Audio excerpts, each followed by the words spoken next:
Hello everyone, आज अपन breathing and exchange of gases की ऑडियो बुक कवर करेंगे। एनसीईआरटी सबसे फर्स्ट एनसीईआरटी के अंदर आपको जो ब्रीथिंग और रेस्पिरेशन के बारे में लिख के दिया है। देखो, सिंपली ध्यान रखना कि ब्रीथिंग होती है जो अपन एक्सचेंज ऑफ गैसेस कर रहे हैं ऑक्सीजन CO2 एटमॉस्फेयर के साथ में, ठीक है, इसको बोलते हैं ब्रीथिंग। अब रेस्पिरेशन के अंदर क्या होता है कि एनर्जी भी प्रोड्यूस होती है। ब्रीथिंग के अंदर तो सिर्फ आपको एक्सचेंज ऑफ गैसेस याद रखना है, रेस्पिरेशन के अंदर एनर्जी भी प्रोड्यूस होती है। उसके बाद जो रेस्पिरेटरी ऑर्गन्स के बारे में दिया गया है कि किस टाइप के ऑर्गेनिज्म कौन सा ऑर्गन का यूज करते हैं अपने रेस्पिरेटरी पाथवे को चलाने के लिए। तो सबसे पहले आते हैं आपके लोअर इनवर्टिब्रेट्स, जिसके अंदर होते हैं स्पॉन्जेस, सिलेंट्रेट्स, प्लेटफॉर्म्स। ये जो है वो ऑक्सीजन और CO2 को सिंपल डिफ्यूजन से, कहीं से ऑक्सीजन और CO2 को सिंपल डिफ्यूजन से अपनी बॉडी सरफेस से ही एक्सचेंज करते हैं। उसके बाद आता है आपके अर्थवॉर्म। अर्थवॉर्म जो है वो मॉइस्ट क्यूटिकल इंसेक्ट्स होते हैं। उसके बाद ये इनके पास जो नेटवर्क होता है ट्यूब का, जो कि एटमॉस्फेरिक एयर को एक्सचेंज करने में हेल्प करता है। उसके बाद होते हैं स्पेशलाइज्ड वेस्कुलर स्ट्रक्चर, जिनको अपन क्या बोलते हैं, गिल्स, ठीक है, जो कि एक्वेटिक आर्थ्रोपोड्स हो गए, मोलस्कस हो गए, ये लोग क्या यूज करते हैं, गिल्स। गिल्स का अगर आपसे ऐसा भी क्वेश्चन आता है कि सिंपल स्पेशल वेस्कुलाइज्ड स्ट्रक्चर कौन यूज करते हैं, तो गिल्स, तो कौन से होते हैं, तो गिल्स। और कौन यूज करते हैं, आर्थ्रोपोड्स एंड मोलस्कस। उसके बाद जो लंग्स है वो अपन जो टेरेस्ट्रियल फॉर्म्स हो गए वो एक्सचेंज ऑफ गैसेस के लिए यूज करते हैं। अब अगर मैं बात करूँ वर्टिब्रेट्स में, तो फिश जो है वो गिल्स का यूज करते हैं, और एम्फीबियंस, रेप्टाइल्स, बर्ड्स, मैमल्स, ये सभी जो है लंग्स का यूज करते हैं। कौन करते हैं, वर्टिब्रेट्स के अंदर सिर्फ फिश जो है वो गिल्स का यूज करती है। उसके बाद एम्फीबियंस, रेप्टाइल्स, बर्ड्स, मैमल्स, ये लोग जो है लंग्स का यूज करते हैं। उसके बाद एम्फीबियंस के अंदर जो वो फ्रॉग जो होता है वो मॉइस्ट स्किन, जो कि इनके पास होती है इस स्किन, मॉइस्ट स्किन, चिकनी टाइप की, वो यूज करते हैं एम्फीबियंस, फ्रॉग अपने रेस्पिरेटरी पाथवे को चलाने के लिए।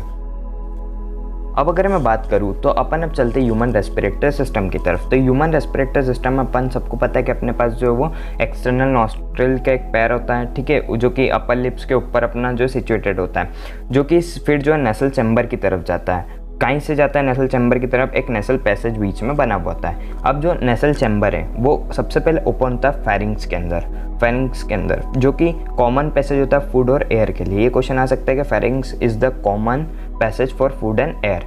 अब ये जो फेरिंग्स है ये किसके अंदर खुलता है, ये खुलता है ट्रेकिया के अंदर। फिर ट्रेकिया के फेरिंग्स ओपन होता है किसके अंदर, ट्रेकिया के अंदर। कहीं से होता है, लैरिंक्स रीजन से, लैरिंक्स रीजन से।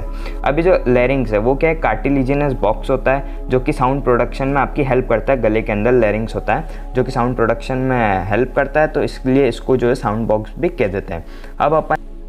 अब जब अपना जो ग्लॉटिस है वो सोलो होता है तो वो एक थिन इलास्टिक फ्लैप से कवर्ड होता है, जिसको बोलते हैं एपिग्लॉटिस, जिससे कि अपन जब भी फूड ले रहे हैं तो वो फूड जो है लैरिंग्स के अंदर नहीं चला जाए, वो सीधे सीधे चला जाए। तो जब क्या होता है, सोलो होता है ग्लोटिस, तो एक जो है कार्टिलेजिनस फ्लैप उसको कवर करता है, जिसको बोलते हैं अपन एपिग्लॉटिस। अब ट्रेकिया क्या होता है, ट्रेकिया एक स्ट्रेट ट्यूब होता है जो कि मिड थोरेकिक कैविटी तक जाता है, जो कि फिफ्थ थोरेकिक कैविटी वर्टिब्रा को लेफ्ट और राइट ब्रोंकियोल में डिवाइड करता है। उसके बाद हर एक ब्रोंकियो के अंदर जो रिपीटेटेड डिवीज़न होती है, तो फिर सेकेंडरी, टर्शरी ब्रोंकियोल्स बनते जाते हैं, और फिर आखिरी तक मतलब नीचे जाते जाते थीन हो जाते हैं ब्रोंकियोल्स, तो उनको थीन टर्मिनल ब्रोंकियोल्स अपन बोल देते हैं। अब ट्रेकिया हो गया, प्राइमरी, सेकेंडरी एंड टर्शरी ब्रोंकियो हो गई, इनिशियल ब्रोंकियोल्स जो बने थे वो हो गए। तो इन सभी को जो सपोर्ट करते हैं वो इनकम्प्लीट कार्टिलेजिनस रिंग्स जो है सपोर्ट करती है। अब जो हर एक टर्मिनल ब्रोंकियोल है वो बहुत ही थिन और irregular wall vascularised bag like structure, जिनको आप क्या बोलते हैं, एल्वियोलाई, उनको राइज करता है। टर्मिनल मतलब एकदम एंड की तरफ जो है वो एक एल्वियोलाई क्या होता है, vascularised bag like structure. Alveoli की क्या प्रॉपर्टीज होती है, बहुत ही थिन होते हैं और इरेगुलर वॉल्ड होते हैं। अब जो नेटवर्क ऑफ ब्रोंकियोल्स और एल्वियोलाई है, इन सभी को मिला के अपन जो लंग्स बोलते थे, पूछे कि which of the following comprises the lungs, तो इसमें आते हैं आपके ब्रोंकी, ब्रोंकियोल्स एंड एल्वियोलाई। अब अपने पास दो लंग्स होते हैं, अपने को पता है। तो ये जो लंग्स है, ये जो कवर्ड होते हैं, ये होते हैं डबल लेयर प्लूरा से। कहीं से कवर्ड होते हैं, डबल लेयर प्लूरा से, और इनके बीच में जो प्लूरल फ्लूइड भी होता है जो कि फ्रिक्शन से कम करता है जिस रंग सरफेस के बीच में। अब आउटर प्लूरल मेम्ब्रा जो है वो थोरेकिक से क्लोज कॉन्टैक्ट में, थोरेकिक लाइनिंग के क्लोज कॉन्टैक्ट में होती है, जबकि जो इनर प्लूरल मेम्ब्रेन है वो लंग के सरफेस से कॉन्टैक्ट में होती है। अब जो अपने जो एक्सटर्नल नॉस्ट्रिल्स थे वो टर्मिनल ब्रोंकियल्स तक चले गए, तो जो एक्सटर्नल नॉस्ट्रिल जो टर्मिनल ब्रोंकियल्स तक जा रहे हैं तो वहाँ तक अपन क्या बोल देंगे, कंडक्टिंग पार्ट। अब जहाँ जबकि जो एल्वियोलाई है और उनकी जो डक्ट्स हैं, एल्वियोलाई और उसकी जो डक्ट्स फॉर्म होती है जहाँ पे एक्सचेंज पार्ट, उसको क्या बोल देंगे अपन, रेस्पिरेटरी या फिर एक्सचेंज पार्ट। एक बार और सुनना, रेस्पिरेटरी और एक्सचेंज पार्ट अपन किसको बोलेंगे, एल्वियोलाई और उसकी डक्ट्स को, और कंडक्टिंग पार्ट किसको बोलेंगे अपन, एक्सटर्नल नॉस्ट्रिल से चलते चलते टर्मिनल ब्रोंकियल्स तक। ठीक है, अब जो कंडक्टिंग पार्ट जो है वो ट्रांसपोर्ट करता है कहीं को, एटमॉस्फेरिक एयर को एल्वियोलाई तक और क्लियर कर देता फॉरेन पार्टिकल्स से, मतलब फिल्टर पूरी करके, मतलब कि फ़िल्टर हुई है। ठीक है, अब ये जो है अपा जो सराउंडिंग टेम्परेचर ज़्यादा होता है बॉडी का तो एक कांस्टेंट टेम्परेचर मेंटेन होता है, तो ये जो है ये जब एयर बॉडी के अंदर जाती है तो एक बॉडी टेम्परेचर में पहुंच जाती है। उसके बाद जो एक्सचेंज पार्ट है, यहाँ पर ये बहुत इंपॉर्टेंट है कि एक्सचेंज पार्ट है जहाँ पे एक्चुअली में ऑक्सीजन और कार्बन डाइऑक्साइड का ब्लड और एटमॉस्फेरिक एयर के साथ डिफ्यूज़न होता है। एक्सचेंज पार्ट के अंदर यही याद रखना है कि एक्चुअल डिफ्यूज़न होता है ऑक्सीजन और कार्बन डाइऑक्साइड का। अब जो लंग्स जो है वो अपन सभी जानते हैं कि थोरैकिक चैम्बर के अंदर सिचुएटेड होती है, जो कि एनाटॉमिकली अगर आप देखो तो जो है एक एयर टाइट चैम्बर होता है। अब जो थोरैकिक चैम्बर जो है वो डॉर्सली मतलब पीछे की साइड जो वर्टिबल कॉलम से बनता है और आगे की साइड जो स्टर्नम से बनता है, और आइट साइड से जो रिब्स से कवर होता है, और जो लोअर साइड है वहाँ पे जो एक डोम शेप डायफ्राम लोकेटेड होता है। अभी जो एनाटॉमिकल सेटअप है लंग्स का थोरैक्स में बॉडी के अंदर तो ऐसा ही अरेंजमेंट बना हुआ है कि अगर कुछ भी अपने बॉडी के अंदर जैसे लंग्स की कैविटी के अंदर अगर कुछ भी वॉल्यूम अप डाउन होता है तो इतना ज़्यादा इफेक्ट नहीं पड़े। ठीक है, और अपन जो पल्मोनरी वॉल्यूम को डायरेक्टली अपन जो है चेंज में नहीं कर सकते।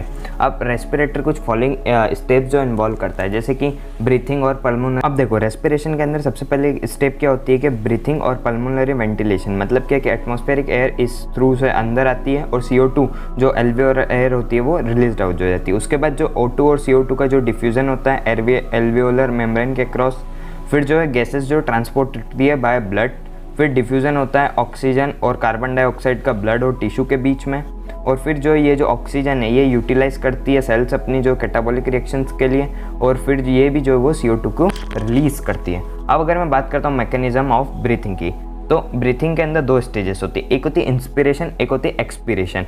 इंस्पिरेशन के अंदर क्या होती है, जो एटमॉस्फेरिक एयर है वो अंदर की तरफ आती है, और एक्सपीरेशन मतलब कि जो एटमॉस्फेरिक एयर है वो बाहर की तरफ जाती है। अब जो मूवमेंट ऑफ एयर का इन और आउट है जो लंग्स के अंदर, तो इनके बीच में ना एक प्रेशर ग्रेडियंट प्रोड्यूस होता है। ठीक है, उसके बाद इंस्पिरेशन जो वो ऑकर होता है कि जो प्रेशर जो लंग्स का हो वो एटमॉस्फेरिक एयर के प्रेशर से कम होगा तो इंस्पिरेशन होगा। तो इंस्पिरेशन होता है negative pressure in lungs respect to atmospheric pressure. तो एक्सपीरेशन जो टेक्स प्लेस होता है वो इंट्रा पल्मोनरी प्रेशर जो होता है लंग्स का वो हायर होना चाहिए एटमॉस्फेरिक प्रेशर से।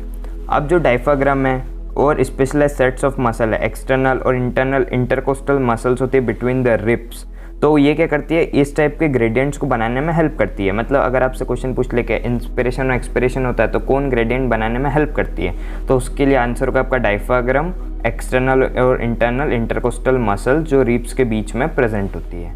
उसके बाद इंस्पिरेशन जो इनिशिएट कैसे होता है, जब डायफ्राम कॉन्ट्रैक्ट होता है और ऊपर की तरफ जाता है, और जो वॉल्यूम है थोरैकिक चैम्बर की वो इंक्रीज होती है, और कहीं पे वॉल्यूम ऑफ थोरैकिक चैम्बर किस साइड में, एंटीरियर पोस्टीरियर एक्सिस की तरफ। उसके बाद जो कॉन्ट्रैक्शन है एक्सटर्नल इंटरकोस्टल मसल का, वो क्या करती है, लिफ्ट्स को वो जो है वो क्या करती है, रिब्स को ऊपर की तरफ उठाती है, और स्टर्नम जो है वो वॉल्यूम को इंक्रीज करता है। किस तरफ करता है, डोर्सो वेंट्रल एक्सिस की तरफ। उसके बाद क्या होता है, जो ओवरऑल इंक्रीज हो गया है थोरैकिक वॉल्यूम का, तो वो क्या करता है, पल्मोनरी वॉल्यूम को भी बढ़ा देता है। अब ये जो इंक्रीज हुआ पल्मोनरी वॉल्यूम में, ये क्या करता है, डिक्रीज कर देता है इंट्रा पल्मोनरी प्रेशर।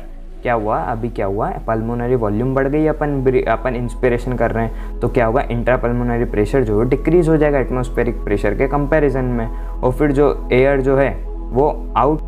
तो अब जो प्रेशर का चेंजेस हुआ तो इस कारण से क्या हो गई, एयर आपकी जो वो इनसाइड लंग्स की तरफ आ गई आउटसाइड से, तो इसको बोल दिया आपने इंस्पिरेशन। अब फिर क्या होता है, थोड़ा टाइम बाद जो डायफ्राम जो रिलैक्स हो जाते हैं, फिर और उसके बाद जो इंटरकोस्टल मसल्स है वो और स्टर्नम जो उनके नॉर्मल पोजीशन पे आ जाता है, फिर थोरेकिक वॉल्यूम डिक्रीज़ हो जाता है, और फिर पल्मोनरी वॉल्यूम ले दे के डिक्रीज़ हो जाती है। तो पल्मोनरी वॉल्यूम अगर घटेगी तो पल्मोनरी वॉल्यूम के आप ये समझ लो कि इन्वर्सली प्रोपोर्शनल क्या होती है, इंट्रा पल्मोनरी प्रेशर। तो अगर पल्मोनरी वॉल्यूम अगर घटी है तो इंट्रा पल्मोनरी प्रेशर जो वो बढ़ जाएगी, और फिर अगर ये बढ़ जाएगी तो जो एयर लंग्स के अंदर है वो आउटसाइड चली जाएगी। तो इसमें होगा कि एटमॉस्फेरिक प्रेशर कम हो जाएगा, लंग्स का प्रेशर ज़्यादा हो जाएगा।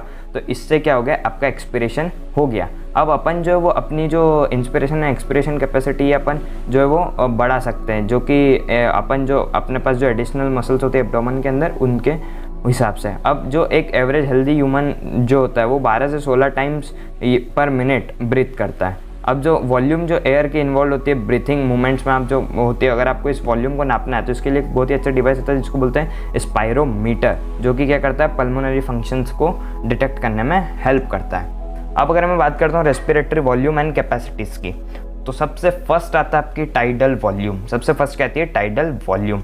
ये जो वॉल्यूम आपने अंदर की तरफ ली या बाहर की तरफ छोड़ी नॉर्मल रेस्पिरेशन के वक्त, तो इसको आप बोलेंगे टाइडल वॉल्यूम। ये अप्रॉक्सीमेटली 500 ml की होती है, और हेल्दी मैन जो वो इंस्पायर या फिर एक्सपायर ले सकता है या फिर छोड़ सकता है अप्रॉक्सीमेटली 6 से 8000 ml एयर पर मिनट तक। उसके बाद inspiratory reserve volume, additional volume of a person, मतलब एडिशनल वॉल्यूम जो कि पर्सन वापस एक बार अच्छे से फोर्स से उसने जो इंस्पिरेशन कर ली उसके बाद और वो सांस खींच सकता है। तो ये होती है 2500 ml से 3000 ml के बीच में इंस्पिरेटरी रिजर्व वॉल्यूम। अब होता है एक एक्सपिरेटरी रिजर्व वॉल्यूम। तो अब अपन ने जैसे अच्छे से सांस छोड़ दी है, जैसे अपन योगा करते तो अच्छे से अपन ने सांस छोड़ दी है, तो अपन उसके बाद और थोड़ी सी सांस छोड़ दें तो इसको बोल देंगे अपन एक्सपिरेटरी रिजर्व वॉल्यूम। ये जो 1000 ml से 1100 ml के बीच में होती है। अब इसके अलावा होती है एक रेसिडुअल वॉल्यूम, जो कि वॉल्यूम आपके लंग्स में रह जाती है आपने जब अच्छे से सांस छोड़ दी है। तो ये जो है 1100 ml से 1200 ml के बीच में होती है। अब उसके बाद अब अपन बात करते हैं, अब अपन जो डिफरेंट टाइप के ये जो रेस्पिरेटर कैपेसिटी है इससे अपन जो क्लिनिकल डायग्नोसिस में भी हेल्प ले सकते हैं। अब उसके बाद अगली होती है इंस्पिरेटरी कैपेसिटी। ये क्या होती है, टोटल वॉल्यूम जो एयर के है वो पर्सन जो वो एक बार एक्सपायर आपने जैसे एक बार सांस छोड़ दी तो फिर आप वापस कितनी सांस आप ले सकते हो। तो इसके अंदर आएगा आपका टीवी मतलब टाइडल वॉल्यूम प्लस में IRV इंस्पिरेटरी रिजर्व वॉल्यूम। उसके बाद अगला होता है आपका एक्सपिरेटरी कैपेसिटी। एक्सपिरेटरी कैपेसिटी के अंदर क्या है कि आपने एक बार नॉर्मल इंस्पिरेशन कर लिया तो आप कितना और एक्सपायर मतलब कितना आप बाहर कर सकोगे। तो इसके अंदर आता है टीवी प्लस में ERV टाइडल वॉल्यूम प्लस में एक्सपिरेटरी रिजर्व वॉल्यूम। उसके बाद अगला होता है आपका functional residual volume, functional residual capacity. इसके अंदर क्या होती है कि जो एयर आपकी लंग्स के अंदर रिमेन रह जाती है, आपने एक बार नॉर्मली एक्सपायर कर दिया तो उसके बाद जो वॉल्यूम रह जाती है आपके लंग्स के अंदर उनको क्या बोलते हैं अपन, फंक्शनल रेसिडुअल वॉल्यूम। इसके अंदर क्या आता है ERV प्लस में RV expiratory reserve volume plus में साथ में क्या आता है रेसिडुअल वॉल्यूम। आपका अगला आता है vital capacity. Vital capacity means के जो मैक्सिमम वॉल्यूम है एयर की, मैक्सिमम वॉल्यूम ऑफ एयर जो कि पर्सन जो है वो अंदर ले सकता है फोर्स एक्सपिरेशन के बाद में। इसके अंदर जो है वो क्या क्या आता है ERV expiratory reserve volume, TB tidal volume, IRV inspiratory reserve volume, या फिर इसको बोल देते हैं मैक्सिमम वॉल्यूम ऑफ एयर जो कि पर्सन जो वो ब्रीथ आउट कर सकता है। एक बार अच्छे से उसने सांस खींच ली ऊपर इंस्पिरेशन कर लिया उसके बाद वो कितना ब्रीथ आउट जो वो कर सकता है। उसके बाद होती है टोटल लंग कैपेसिटी। तो जितनी भी टोटल वॉल्यूम ऑफ एयर जो अकोमोडेट होती है लंग्स में जब आप एक फोर्स इंस्पिरेशन कर ले तो उसके बाद, तो इसके अंदर आती है RV residual volume, ERV expiratory reserve volume, TB tidal volume and IRV inspiratory reserve volume, या फिर आप बोल सकते हो उसको vital capacity plus residual volume, क्योंकि वाइटल कैपेसिटी के अंदर अपन ने देखा है ERV, TB, IRV ये सभी आ जाता है। अब उसके बाद करता हूँ अगर मैं एक्सचेंज ऑफ गैसेस की बात, तो एल्वियोलाई जो मेन साइट है वहीं पे जो एक्सचेंज ऑफ गैसेस होती है, ये जो ब्लड और टिश्यू के बीच में भी एक्सचेंज ऑफ गैसेस होती है O2 और CO2, जो कि सिंपल डिफ्यूजन से जो वो प्रेशर कंसंट्रेशन ग्रेडियंट से एक्सचेंज हो जाती है। उसके बाद जो सॉल्युबिलिटी है गैसेस की वो थिकनेस ऑफ मेम्ब्रेन जो इन्वॉल्व हो रही है डिफ्यूजन में उन पे भी डिपेंड करती है, और ये इनसे वो मेम्ब्रेन किस टाइप की है उस हिसाब से भी रेट ऑफ डिफ्यूजन जो ऊपर नीचे हो जाता है। अब जो इंडिविजुअल जो गैसेस हैं वो जो वो प्रेशर जो कंट्रीब्यूट कर रही है मिक्सचर ऑफ गैसेस, तो उनको अपन बोल देंगे जो वो पार्शियल प्रेशर, मतलब जो मिक्सचर ऑफ गैसेस के अंदर जो इंडिविजुअल गैसेस अपना कंट्रीब्यूशन दे रही है उनको अपन क्या बोल देंगे, उनका पार्शियल प्रेशर बोल देंगे। जैसे कि PO2 ऑक्सीजन के लिए, PCO2 फॉर कार्बन डाइऑक्साइड। अब जो पार्शियल प्रेशर है वो ऑक्सीजन के अंदर एल्वियोलाई, ब्लड और टिश्यू से के तरफ सीधे सीधे जाता है। उसके बाद जो CO2 का वो उल्टा आता है, टिश्यू, ब्लड और फिर एल्वियोलाई।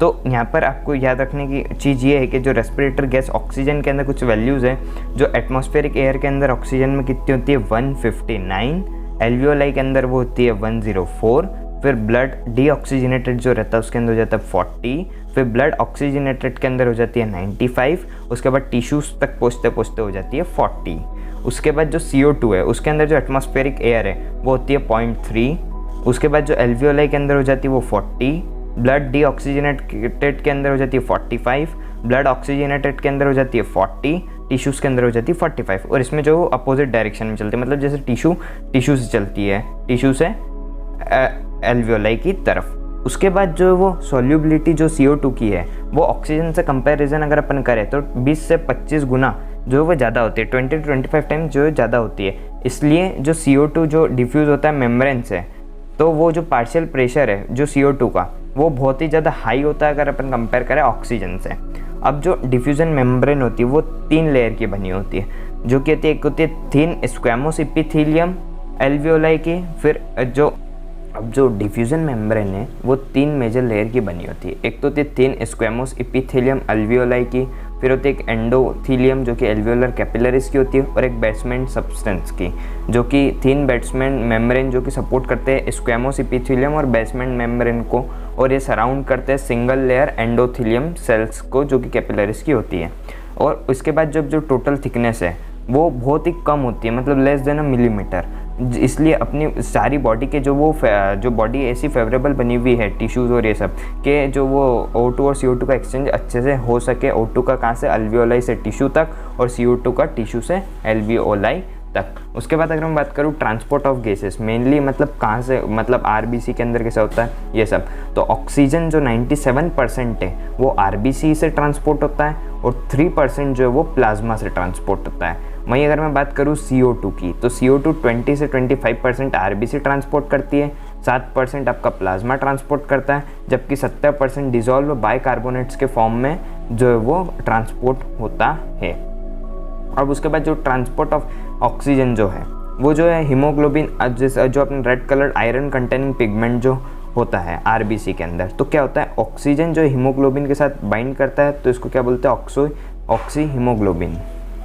अब जो हीमोग्लोबिन जो है वो एक मॉलिक्यूल ऑफ हीमोग्लोबिन जो वो 4 ऑक्सीजन के मॉलिक्यूल्स को जो वो कैरी करता है। अब जो पार्शियल प्रेशर होता है ऑक्सीजन का, कार्बन डाइऑक्साइड का, हाइड्रोजन आयन कंसंट्रेशन, टेम्परेचर, ये भी जो वो डिफरेंट टाइप के जो वो फैक्टर्स होते हैं जो कि अफेक्ट करते हैं जो ऑक्सी हीमोग्लोबिन जो बाइंडिंग हो रही है इसको। तो अब जो सिग्मोइड कर्व आपको जो ऑब्टेंड होगा जब आप हीमोग्लोबिन का अगर आप ऑक्सीजन के पार्शियल प्रेशर के अगेंस्ट आप ग्राफ ड्रॉ करोगे, और इस ग्राफ को क्या बोलते हैं ऑक्सीजन डिसोसिएशन कर्व।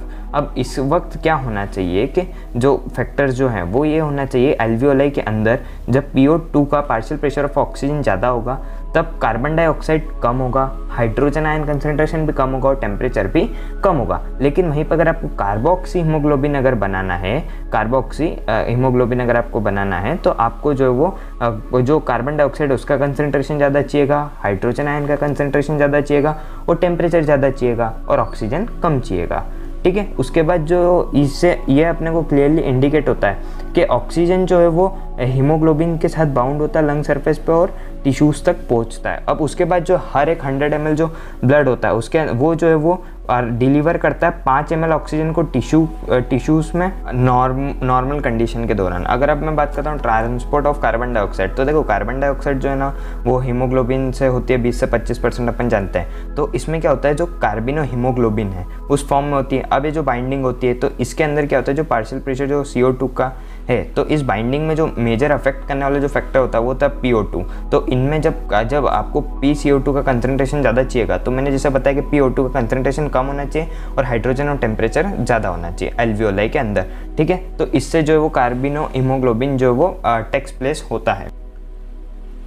अब ये जो कार्बन डाइऑक्साइड है ये हीमोग्लोबिन पे बाउंड होता है, टिश्यूज़ पे बाउंड होता है, और ये जो डिलीवर होता है कहाँ तक, एल्वियोलाई तक। अब आरबीसी के पास जो है वो बहुत ज़्यादा हाई कंसंट्रेशन में एंजाइम्स होते हैं, जिसमें एक एंजाइम होता है कार्बोनिक एनहाइड्रेस। तो ये क्या करता है, ये जो कार्बोनिक एनहाइड्रेस है ये कुछ स्मॉल अमाउंट में जो प्लाज्मा के अंदर भी होता है। ये क्या होता है, एक एंजाइम होता है जो जैसे कार्बन डाइऑक्साइड, वाटर मिले, कार्बोनिक एनहाइड्रेस अपन ने लिया तो क्या बना, H2CO3, फिर क्या हुआ, कार्बोनिक एनहाइड्रेस फिर से यूज़ हुआ और HCO3 और H- बना। तो ये जो रिएक्शन है इसको फॉरवर्ड डायरेक्शन और बैकवर्ड डायरेक्शन, मतलब आगे से पीछे और पीछे से आगे दोनों में हेल्प करता है, फैसिलिटेट करने में। कौन सा एंजाइम, कार्बोनिक एनहाइड्रेस। अब जो पार्शियल प्रेशर है कार्बन डाइऑक्साइड का वो हाई होता है क्योंकि इसके अंदर क्या होता है, कैटाबॉलिज्म होता है। अब जो CO2 जो डिफ्यूज़ होता है ब्लड के अंदर, आरबीसी एंड प्लाज्मा के अंदर, तो वो क्या फॉर्म करता है, HCO3 और H+ फॉर्म करता है, ठीक है। और जो एल्वियोलर साइट है जहाँ पे PCO2 लो होता है, तो जो रिएक्शन जो वो अपोजिट डायरेक्शन में प्रोसीड होने लग जाती है और कार्बन डाइऑक्साइड और वाटर का फॉर्मेशन करती है। तो इसलिए जो CO2 जो है वो बाइकार्बोनेट के फॉर्म में ट्रैप्ड हो जाती है और ट्रांसपोर्ट होती है एल्वियोलाई और रिलीज हो जाती है CO2 अपने बॉडी से बाहर। तो ये जो हर 100 ml ऑफ डीऑक्सीजनेटेड ब्लड के अंदर अप्रोक्सीमेटली जो है वो 4 ml CO2 जो है वो डिलीवर होती है एल्वियोलाई तक। अब मैं बात करता हूँ रेगुलेशन ऑफ रेस्पिरेशन। तो ह्यूमन बीइंग के पास जो अपने जो रेस्पिरेटरी रिदम को मेंटेन करने के लिए बहुत ही अच्छा हमारे पास सिस्टम है, ठीक है। उसके बाद जो वो जो होता है ये जो करता है ये होता है न्यूरल सिस्टम। एक स्पेशलाइज सेंटर प्रेजेंट होता है अपने ब्रेन के अंदर, जिसको अपन क्या बोलते हैं, मेडुला, जो ओकी बोला, जिसको आप ऐसे भी बोल सकते हैं मेडुला को रेस्पिरेटरी रिदम सेंटर, जो कि प्राइमरी जो रेगुलेशन हो रहा है उसके लिए रिस्पॉन्सिबल है। फिर एक और सेंटर प्रेजेंट होता है, वो होता है pons region of the brain में, जिसको पोन्स रीजन में प्रेजेंट होता है उसको अपन क्या बोलते हैं, न्यूमोटेक्सिक सेंटर, जो कि मॉडरेट करता है अपने रेस्पिरेटरी रिदम सेंटर के फंक्शन को। अब जो न्यूरल सिग्नल है इस सेंटर से वो क्या करता है, रिड्यूस करता है इंस्पिरेशन की ड्यूरेशन, ताकि जो वो रेस्पिरेटरी रेट को जो ऊपर नीचे कर सके। फिर एक कीमोसेंसिटिव एरिया होता है जो कि रिदम सेंटर के जस्ट पास में प्रेजेंट होता है, जो कि हाईली सेंसिटिव होता है कार्बन डाइऑक्साइड और हाइड्रोजन आयन पे। अगर इंक्रीज हो गए इन सब्सटेंस तो ये क्या करता है, एक्टिवेट करता है इन सिग्नल को, जो कि सिग्नल जाता है फिर कहाँ पर, रिदम सेंटर में। तो नेसेसरी जो एडजस्टमेंट करते हैं और जो रेस्पिरेटरी प्रोसेस से जो सब्सटेंस एलिमिनेट करने के वो बाहर हो जाते हैं। फिर जो इससे जो रिसेप्टर्स एसोसिएटेड होते हैं, अब जो रिसेप्टर एसोसिएटेड होते हैं वो होते हैं aortic arch and carotid artery, ठीक है, जो कि रिकॉग्नाइज करती है चेंजेस जैसे कार्बन डाइऑक्साइड और हाइड्रोजन आयन के कंसंट्रेशन में जो भी चेंजेस होता है। तो इससे जो नेसेसरी सिग्नल जो वो रिदम सेंटर तक पहुंच जाए और एक्शन हो सके। जो ऑक्सीजन का रेगुलेशन, जो रेस्पिरेटरी रिदम को मेंटेन करने में जो ऑक्सीजन का जो रोल है वो अभी तक मतलब इनसिग्निफिकेंट है, क्वाइट इनसिग्निफिकेंट है। अब मैं बात करता हूँ डिसऑर्डर्स रेस्पिरेटरी सिस्टम की। तो सबसे पहला डिसऑर्डर आपका होता है अस्थमा, मतलब कि डिफ़िकल्टी होना ब्रीथिंग में। क्यों? क्योंकि इन्फ्लेमेशन हो जाता है कहीं का, ब्रोंकियन ब्रोंक्योल्स का। उसके बाद दूसरा होता है इफाइसेमा, जो कि एक क्रॉनिक डिसऑर्डर है जिसके अंदर एल्वियोलर वॉल जो है वो डैमेज हो जाती है, जो कि सिगरेट स्मोकिंग के कारण होती है। तो इससे क्या होता है, रेस्पिरेटरी जो सरफेस होता है वो डिक्रीज़ हो जाता है, तो आदमी जो है सांस सही ढंग से नहीं ले पाता है। उसके बाद तीसरा जो है वो तीसरी जो डिसीज़ आपके इंसर्ट में दी हुई वो दी हुई है ऑक्यूपेशनल रेस्पिरेटरी डिसऑर्डर्स। इसके अंदर क्या होता है, सर्टेन इंडस्ट्री वगैरह में जो लोग काम करते हैं जैसे कि स्टोन ब्रेकिंग हो गया, ग्राइंडिंग हो गया, इनमें तो जहाँ पर डस्ट बहुत प्रोड्यूस होती है तो बॉडी जो उससे कोप अप नहीं कर पाती उस सिचुएशन से। और अगर लॉन्ग इन्फ्लेमेशन अगर इनसे हो गया तो क्या होता है, फाइब्रोसिस होता है, मतलब जो अपना, तो इससे क्या होता है जो प्रोलिफरेशन हो जाता है फाइब्रस टिश्यू का, और फिर क्या होता है, लंग डैमेज हो जाता है। तो इसलिए जो वर्कर्स वगैरह काम कर रहे हैं उनको पूरी प्रोटेक्शन मतलब मास्क वगैरह पहनना चाहिए, ठीक है। तो ये पूरी ऑडियो बुक थी, आपको कैसी लगी, कुछ कमी हो तो मुझे ज़रूर से बताएगा, ठीक है। मैं बहुत ही कम ड्यूरेशन के अंदर बहुत मतलब बड़ा सा चैप्टर ख़त्म करने की कोशिश करता हूँ। Thank you so much.